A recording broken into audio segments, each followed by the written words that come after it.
Today I'm sitting with Frank. Frank, what do you do on a day-to-day basis? I work at a tattoo shop. What got you into tattooing? I had too many tattoos to get a normal job. Yeah? So back then it wasn't that popular. So Uh-huh. kind of locked me into it. What's your childhood like? I grew up in the 70s in San Leandro, the East Oakland area. Okay. Uh, Pretty, like, I was going to say basic, but not real basic, I guess. I got shipped into different schools, part of the diversity programs and all that. And then moved to Montana. I got shot as a kid. How'd you get shot? Another little kid shot me with what's called a zip gun. Mm-hmm. It's like a homemade gun. And but it shoots out, yeah. So it's like a pipe notched, and it's like, a primer, projectile, Yeah. explosive. And yeah, shot me. So my family moved me to Montana to get me away from all the craziness in the Bay. So, like, you grew up, like, in a ghetto almost. Totally, not almost. Not almost. Fair enough. What was that like? How old were you? I was born in Fort Collins, and then from maybe about a year old to about 14, Uh-huh. lived in the Bay. So it was single mom, have some uncles that are in a motorcycle club out there, and just kind of dealt with that whole life growing up. Really? So you never had a break, you know? No, not growing up. Yeah. But make cool memories like that. Like what? All kinds. Going on motorcycle rides with my family. Yeah, make good out of anything. Mm-hmm. Well, how did your life change when you moved to Montana? Oh, it was a culture shock. Like, they didn't have skateboarding or tattooing or anything really up there. It was the 80s, it was 84, 85. Mhm. And so, yeah, they thought people with both their ears pierced were homosexual and devil worshippers and all that stuff. So that was a culture shock. So I tried to get back to California as fast as I could, Mm-hmm. and I ended up in Seattle. Why Seattle? So just it was the closest big city. Uh-huh. And everybody talked about it, so I wanted to check it out. When did you get your first tattoo? 11 years old. 11 years old. How? Yes. Safety pin and thread. Oh my God! Where is it? It's right there. It's still a little Uh-huh. black heart. It's kind of Nice. like a little gang that we were in, yeah, 5th grade. So you were in a gang in 5th grade. No, it wasn't. It was like a group of knuckleheads. Uh-huh. Smoke weed and shoot fireworks and shit, like at porno mags. Just typical kid shit. Yeah. How did growing up in that environment affect you today? It taught me accountability, honestly, because I dealt with a bunch of criminals. Just your words have weight. Mm-hmm. Like, you should do what you say and not just casually throw it off. Totally. I like the I don't know what it's called. It's like the 4 agreements or something like that, and it's like one of them is like be impeccable with your words. Like, if you're gonna lie to yourself, what makes you able to even speak in the first place? Right. Yeah. That's, What do the Four Noble Truths. Yeah, something like that. What do tattoos mean to you? Everything. Like, Mhm. just visually, I like the way they look. I liked what they represented back in the day. Like, it was on the outskirts of normal society. It wasn't so mainstream. Mhm. That's what drew me in. And I like to make art. And then memories, like, I could look at every tattoo. I'm sure you can too. Mhm. And tell you where you were, who did it, even what music was playing in some cases, like Totally. conversation. So yeah, there's so many different meanings behind tattoos for me. How many tattoos do you have? I'm probably about 70% covered now. Nice. So You ever think about getting your eyes tattooed? I have. So if I make it to 55, I want to get them. Yeah, like Really? maybe one of them blacked out. I don't know about that one. That one would hurt like a bitch. I heard it's not bad. I heard they numb it. Really? So, Okay, yeah. okay. And so, talk about you starting off as a tattoo artist. Like, what did you do before then? Just dishwashing jobs, really. Mhm. Like, I my oldest son was on his way, and his mom bought me tattoo equipment. And I was working 2 jobs at the time. I was roofing, or building trusses, anyways, and then working for the railroad company, refurbishing railroad car bearings. Mm-hmm. And then, I was miserable. I would cry on my way to work. And, she's like, if I buy you this shit, you can't ever stop. And so, yeah. Why would you cry on your way to work? Because I hated getting up at 4 in the morning and going to work until 8 o'clock at night every night. So, yeah, I hated it. Was that your rock bottom? No, that was just the beginning of the climb, really. You know, you have kids and shit. You can't, that shit never stops. Talk about going to your rock bottom. What led you down that path, and what was it? Oh, shit, rock bottom. I eventually became a heroin addict. Okay. Rock bottom, like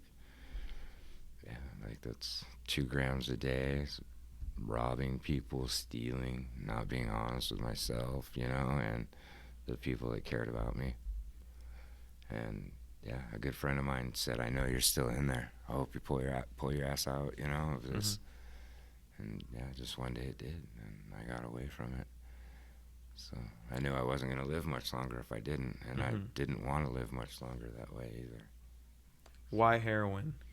I hated pain pills in the very beginning, and I got hurt. And so they started scripting me out a bunch of pain pills and fentanyl suckers and patches and Oxy 80s. And then, before I knew it, I was waking up in the middle of the night in cold sweats, like thinking it was the pain of, what I was going through. And then, it was the pain of being a junkie. And I didn't attribute it to either. So I had to mentally overcome that, because I always was like, oh, I'm not a junkie, and I was standing on the street corner, been up for 3 days, sores all over my arms, and I was like, I'm a fucking junkie, like, I need to get out of this, or just end it, I have kids, and I didn't want them to go out like that. That's how my dad went out. It was heroin overdose. What was your dad like? Crazy Vietnam vet. So, PTSD and whole 9 yards. Oh, yeah. He would, beat his girlfriend and my mom, and, just crazy stuff like that, terrible stuff, So, but, Do you think your dad has shaped you who you are today? Unfortunately, I'm sure he has had some effect, like, I don't want to be like that, totally. So that has a lot of effect on me. How old are you? I am 49 years old. What's that like? I feel the same as I did when I was 25. Like, so, I might be getting frail. I was told I'm getting old. So. Do you still do heroin? No.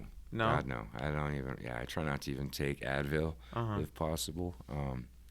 I don't fuck around with pain medication at all. What got you off heroin? Kratom. Okay. So like I said, I was a 2 gram a day addict, and then I went to prison, and then when I was in prison, it got even worse. So then when I got out, they put me in a medical detox center, and then wanted me to be on, it's called preventive maintenance. Like, the state put me on it. Like, they weren't, like, I got sober, and they're like, we're not going to let you just kick it sober. We want you to be on methadone. And so within a month, I was right back to where I was. Totally. And I started asking about kratom, and they immediately kicked me out of that program. I get 90 milligrams a day of methadone. They were like, get the fuck out. So that's when I knew there's something there. They're not really trying to help people. They're trying to string people along with those, with methadone, Suboxone, Subutex, any of that shit. It's worse than actual heroin, but because your doctor gives it to you, people are like, oh, it's not heroin. Like, I get this at the drugstore, not from a paisa, like. I've totally heard that from a lot of junkies. But why emotionally did you stop heroin? Like I said, I was either going to stop doing it or stop living, because it was taking a toll. It was taking a toll on who I was. Mm-hmm. who I wanted to be and who I want my sons to think I am, you know. And so I'm gonna pause real quick, right? So I didn't say this at the very beginning. I'm not here to like make you look bad, make you look like someone you're not. I'm not here to criticize you at all. Yeah. I just want to make that clear. Yeah. Or is So it gonna get heavy now? Is I that all just right? I'm prepping you, dude. I just didn't say that, so I wanted to say that All right. before No, because yeah. you know. So I'll ask you this: like, what's the worst thing you've done? Like, what do you feel the most guilty about? I took some money that wasn't mine, Mm-hmm. you know, from somebody that I cared about, and then I let one of my good friends get robbed. You let him get robbed? I didn't let him, but I knew it happened, Mm. and just kind of kept quiet about it. Yeah, it's the same thing You for know, sure. that's Someone could argue. culpability, you Yeah. know. But yeah, he knows. We eventually talked it out, you know, and he's still one of my best friends to this day.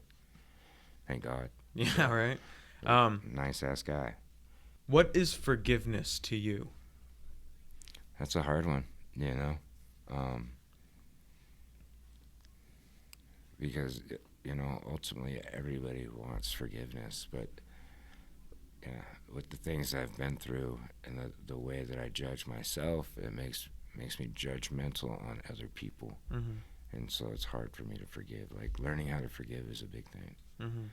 So Have you forgiven the people who have wronged you, like your father?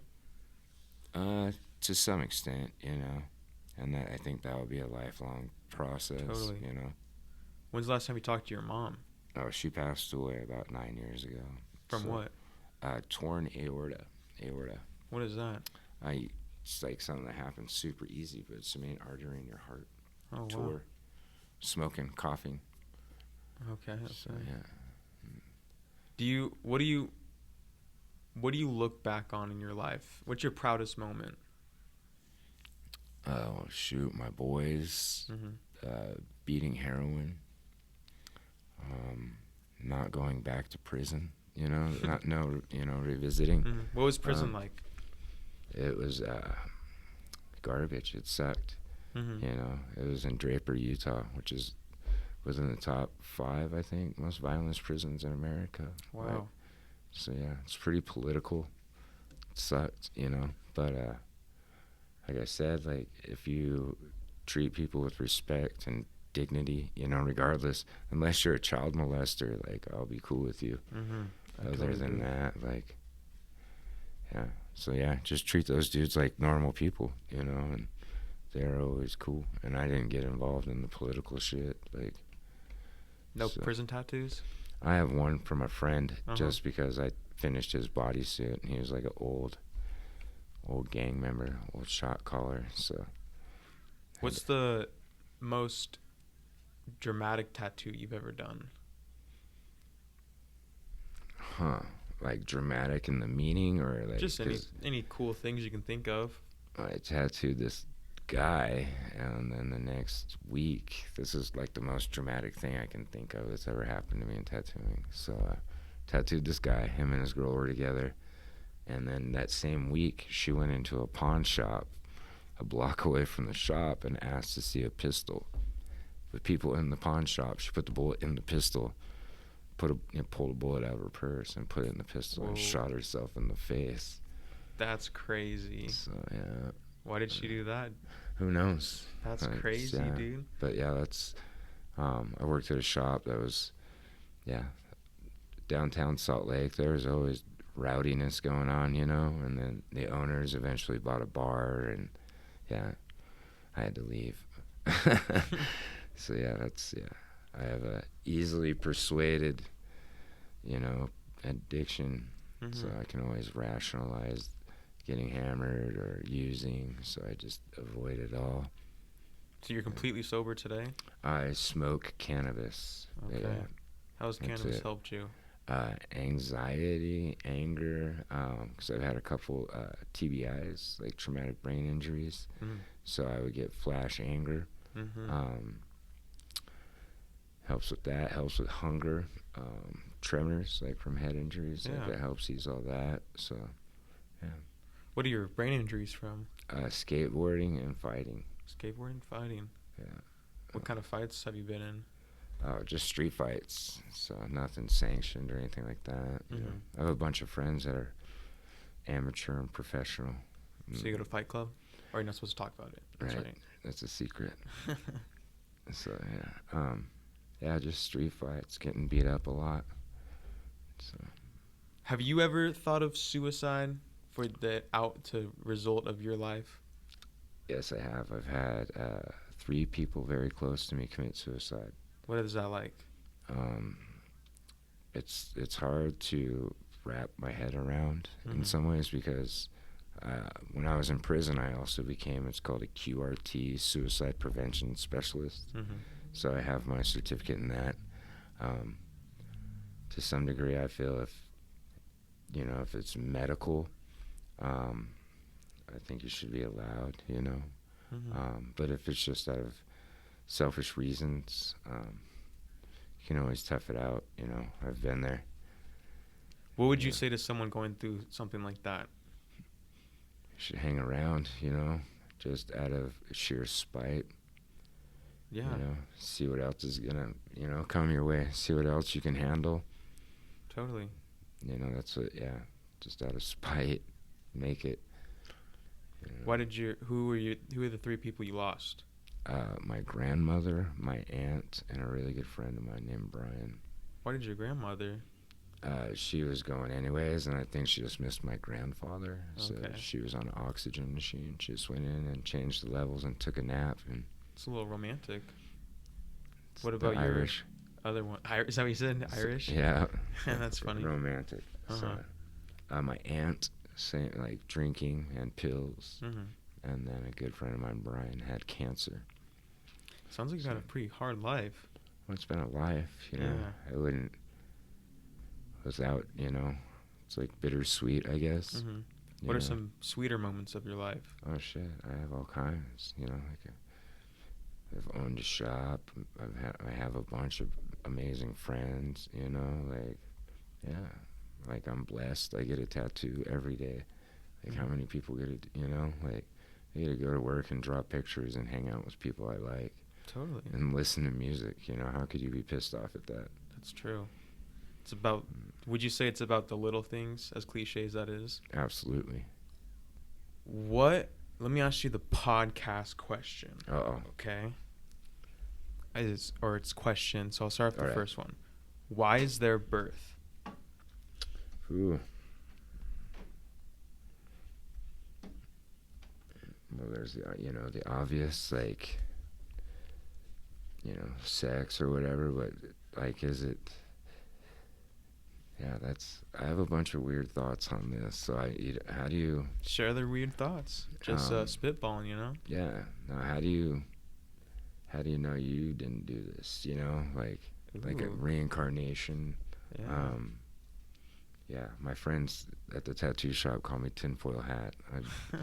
I believe in all of it. I think there's an element of truth to all of it. Reincarnation, the simulation theory, the Matrix, all of it. I think there's something to all of it. So Totally. It's the heaviest thing I've ever experienced, though, was, my kids. It's by far the heaviest thing. What's that like? Amazing. Like bittersweet, it's the most amazing thing I've ever seen, but at the same time, that they're going to experience their own hardships and failures and heartaches. And Totally. After why is there birth? How come it leads to death? Yeah, like that goes into like I read biblical things, all kinds of stuff. So I mean, it just is it the end of the is it the end of the simulation? Is it the end of the video game? Like Rick and Morty. What is it, Ed or whatever? Roy. Yeah, Roy. Yeah, dude, Is totally. it the end of Roy? Who knows? Like, yeah. What do you think's after death? I think energy doesn't end. So I don't think I don't think we're worm food by any means. Totally. I say this on every episode because I truly believe it's just to me it's so far-fetched, the idea of us being like gorillas on a rock in a vacuum. Like that's more crazier than like an old white guy standing up in the sky. You know, like what's the point of the stuff in between? To mold you, I think, to make you, like I said, don't kill yourself. See how much more shit you can take. See what you can handle. See, the only way you're gonna know is if you experience it anyways. You might as well hang out, Hang out, I like it. And learn, see what's up. You're gonna die anyways, so yeah. You might as well hang out. When I talked to you a couple years ago, I think a year ago, you were a Luciferian, right? Yes. Are you still a Luciferian? Oh yeah. Please go into because I think it's fascinating. So please just go into intense detail. Like, pretend I know nothing and try to persuade me. It's just persuade you, huh? Like, how you doing today? Do you have time to talk about our Lord and Savior Lucifer? Yeah. It's just about your own personal light, like making yourself a better person, leading by example. As far as like deific masks, I don't worship a horned dude with a pointy tail, like, red, evil. Yeah. No pig sacrifices in your house? None. Not yet this year, anyways. Yeah, like, the mouse thinks the cat is evil. I think it's all perspective. I like that. I think everything has a predatory nature to it. Mm-hmm. Some of us are a little bit more in tuned or more, favored towards that side of things a little bit more, and I think that's part of the dark side, when you hear psychologists or other people talk about exploring their dark side, like, find out, it's like, it helps mold you into a better person. Mm-hmm. So what is exploring the dark side like? It's been rough at times, but made me a better person. Okay. So, and it makes happiness and friendship and love and all that much more sacred. Because all this shit on the side is, like, circumstantial, Can you go into more detail what the dark side is? Just like sexual proclivities, drugs, like anything, your own dark side. Not like the dark side, like the shadows. Kind of like Hunter Thompson. Yeah, exactly. Like, vibe to it. I get what you're saying. Check it out. See what you're about. Yeah. And make yourself a better person. That's what it's about. So with like the Luciferian thing, though, when you described it to me at the tattoo shop, you were talking about how, God cast out Lucifer, and Lucifer is, told Adam and Eve about the serpent, right? Yeah. Well, didn't tell him about the serpent. The serpent gave him the choice. Like, you could know the truth, or you can, and they chose the tree of knowledge. Mm-hmm. And I think that started the fall of man right there, like they say in the Bible. That was the original fall from grace, his wanting to know the truth. Really? I like that.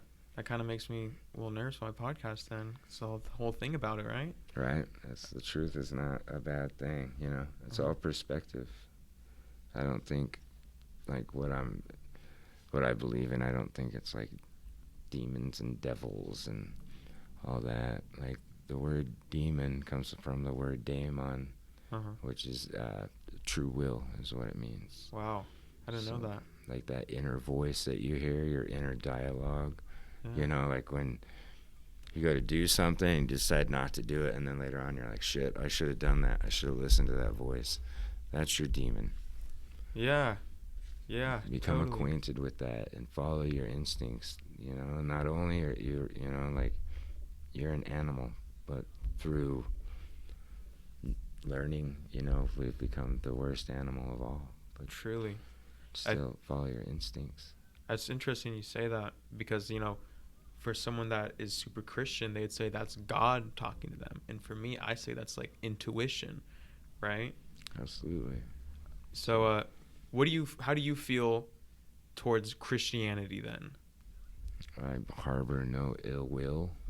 I think like Christians on a whole, same thing with Mormons and Catholics. I think they have like the goodwill, you know, the goodwill intent, I guess, you know, but a lot of them hold judgment. I think a lot of them are locked into this black and white, you know, if you don't do it our way, you're bad. And there's so many different ways, you know, to commune with God, Yahweh, Lucifer, whoever. I think the more personal it is, the stronger the connection. So your version of Luciferian is not, because when you look at it as on an outsider, right, as a white mom that's 64, she sees the Satanism, right? And you're not a Satanist. No. You believe in basically, you know, you believe in yourself. Mm-hmm. That's what to you Luciferian means. Well, myself, but I believe that there are also forces, you know, like natural forces out there that we can use to, you know, to make that connection with your inner voice stronger, you know, like pre-Yahweh, you know. What's Yahweh? Jesus. Oh, okay. Yeah, like Yeshua, Yahweh, it's the Jewish names for them. Okay. So. Interesting. But yeah, like, I don't understand why we follow, you know, like a Jewish religion, you know, like when our ancestors go back so much farther than that. Truly. That's so true, right? That is actually such a good point. I did not consider that. Or just like grasp that. You know, humans been around for thousands and thousands of years, and Christianity's only been around for 2,000 years, you know? Yep. So that's a really good point. So, yeah, everybody before that was wrong. Yeah, right? Know? Like, yeah. You know, I think I like the idea of the Egyptians, how they would weigh your heart in the Hall of the Dead against a feather. Explain. I don't know what you're talking about. So when you would die, they would weigh your hearts in the Hall of the Dead against a feather to see. My interpretation would be to see how heavy you are as a person, like heavy-hearted as a person you are. If you carry around a lot of guilt and harbor a lot of resentments, I think you're going to be a shitty, heavy person. Totally. You know, but if you treat people with respect and you're kind and, you know, honest, I think that's, you know, that's part of it, regardless of what you believe in, you know, so. Have you experienced any of the forces of nature, or just any force? Oh yeah. I have pictures of wild shit I'll have to show you. Like, oh yeah, like what? So, faces that I've seen, like that I've managed to take. You know, so yeah, I definitely believe that there's something. I don't think we're the only dimension, you know, interacting right now. Or totally. I think we're definitely interfacing with a bunch of different, you know, different things. Continue. I was gonna say, even the CIA, you know, even Tesla, like from Tesla all the way to present day with the CIA, that it's all through harmonics, mathematics, you know, multiple dimensions. So yeah, the CIA just said that all that shit is real. They just released all that classified information. What information? That multiple dimensions, manifestation.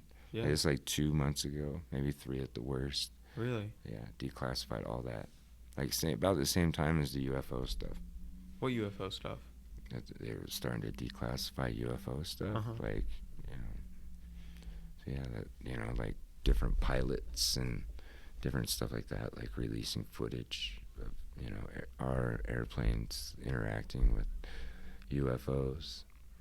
You kind of already answered this question. I mean, do you have any alien or ghost stories? Oh yeah, I have a ton. I don't really think they're aliens. I think it's all, like I said earlier, I think there's an element of truth to all of it. You know, like aliens, like in the, like look at the old like some of the old paintings, Christian paintings. There's, you know, like flying saucer and the you know, like I think there's some correlation there for sure. I don't necessarily believe it's ancient aliens or anything weird like that, but I think something to that degree came down, you know. Yeah, with those angels or hybrid humans or whatever, and then they made it, spliced DNA and made us to like Zachariah Sitchin says, mine gold. Mind gold. That's what Zachariah Sitchin says. Have you read any of those books? No. Yeah, he talks about how the Anunnaki and Uh-huh. all that. Yeah, he breaks all that down. The Anunnaki, the 10th planet, how it comes around. I think it was like 2,700 years. It's on an oval rotation, and it comes around. Yeah, and it's on its way, and it coincides with like the Kali Yuga, like Hindu beliefs, and also coincides with the zodiac changing, like the Pisces. You know how Aquarius and Pisces. You know, we're in the age of Pisces right now, and the symbol for Jesus is the fish. And Mm-hmm. yeah, I think it's all connected somehow. That's interesting you say that, because you could, say right now humanity is not really in the best spot. Oh goodness, no. And so, what would you say about today's state of the world? Oh, I definitely think it's something's coming. Something's coming? Yeah. Like what? I don't know. I don't know if it's Jesus, the devil, the vaccine, I don't. Tsunami. I have no clue, but you can just everybody. You can see it too. Everybody's tense Totally. and just waiting. So I think we just need to relax. But I don't think it. Yeah, I think something's gonna happen before everybody relaxes. Uh-huh. So What do you think deja vu is? residual energies, Uh-huh. like multiple dimensions. Once again, like the endless universe theory, like how there's hundreds of thousands of us doing this right now, but there's some sort of variable. Like Rick and Morty. Yeah, like I would be interviewing you. Yeah. So I think there's a lot going on. I like it. Have you experienced, like, what's some weird shit you've experienced? Oh, I've heard things. I've seen things. Ghosts, like things moving. Mm-hmm. All kinds of wild shit. Like, but I don't know if it's. I think some of it I can attribute to me amping it up mentally. Like something weird happens and then I make it worse. Mm-hmm. I think, and then So, but I've had some scary things happen. There's this place in Helena, Montana that I used to live in, and there's this bridge, and by the children's graveyard, there's like an old kids graveyard, and they call this the Devil's Bridge, and I'm sure I can attribute this to the hallucinogenics that we were on, but me and all my friends seen the same thing, like it was a collective hallucination. Yeah. So What was the hallucination? it was like a weird little creature, had chicken legs and like a weird beak, almost looked like a Japanese kappa. Do you know what that is? Like No. the water demon. Like it's got like a beak and then almost like a frog-like body. Uh-huh. Yeah, but then it had chicken legs, big claws. That's kind of weird. And Yeah. you all saw it. Yep. I don't think you can, I don't think you can discredit stuff like that. Like, obviously you're under the influence of drugs, but what are drugs? Right. You know? That's another. Even the mouse thinks the cat is evil. Totally. I really like that. I like that. Why do you think there's such a stigma towards the idea that Lucifer is the good guy and God's the bad guy? Oh, it's just been crammed down people's throats. Uh-huh. Even if you read the Bible, and you have your own thoughts, like you'll question it. It's not just through like heavy metal music or comics or something that I realized this. Just a ton of inconsistencies. They're pointing at that guy an awful lot for some reason, Mm-hmm. and I don't know what type of benevolent, all-loving, caring God would send me to hell just, because I questioned something, or Totally. I ate fish on Fridays, or just there's a bunch of weird things, Yeah. that seem, they would condemn you to hell forever, the lake of fire, unbaptized babies, homosexuality, like You know, even some people believe, you know, like the mark of Cain, like some people believe like that's a black person. Like, it's so weird, like just how crazy religion is. Yeah. So like I said earlier, like I think the more personal it is, the stronger your connection with your God will be. So what do you Yeah. think? What does the Bible mean to you? I think it's a trick. A trick. Hmm. How come? I don't think they want you to know what you're capable of and what this really is. Uh huh. Whether that's the gods, the government, yourself, you know, some Rick and Morty shit, who knows? I think it's definitely there to distract. I think life is there to distract you from, you know, like becoming a better person and, yeah, completing that feeling in yourself. Totally. I'm a believer that psychedelics definitely unveil some of those truths. So have you had any stories like that? Oh, yeah. I've done DMT, salvia, ton of LSD, ton of Uh-huh. mushrooms. I like to microdose, like Yeah. once a year, I'll microdose for a couple days, you know, and then good. But yeah, so, you know, so many LSD trips, it's mushrooms. Uh-huh. So yeah, like, yeah, so many, like, yeah, none, like, in particular stand out, not, yeah. Just been on the other side of the portal, you could Oh say. yeah, Yeah. probably the strongest one I ever had was DMT. Like, hit it, and then I woke up. I opened my eyes, and it was in real, like in this life, I was in Utah or whatever in the wintertime. But when I hit the DMT, I opened my eyes, and I was in a field, Mm-hmm. and I could smell the sunshine. I could, you know, like, and everybody that I was familiar with in any way, like, was in this field, and I was running around hugging these people, like touching people's hair and smelling hair, and then I came out of it, and that's, yeah. I realized it was something. There's something to it. Totally. Because our, So, our body produces it, oh yeah, and like our dreams too. everything produces it. You can, if you know how to synthesize it correctly, like you can make it off grass, Yeah. barks from trees, like certain trees, all kinds of shit. One of my friends has a pin now. Mm-hmm. It's like a little dab pin. Totally. I've seen those before. I haven't tried it. What so with that knowledge, you like what would you say is after death then? Like I said, I think we I don't think it's like we're I don't think the light is necessarily anything. I think it's personal. Maybe it's the birthing canal. It's the light from the operating room. I don't know. Yeah. You know, like, Totally. I have memories when I was a young baby, and like you can chalk it up to whatever you want, and like but like for me, I know it's true. It's like I have like a couple memories of me just being like I've done this before. Like I have one very very specific memory. I'm waking up to go to daycare, and I'm looking at my light, and I think to myself, "Here we go again." And it's like I'm going to daycare. I'm 3. yeah, Like I don't fucking. I'm going to daycare. yeah, Like why would I be like, "Here we go again"? conscious of the repetitiveness. It's very, Exactly.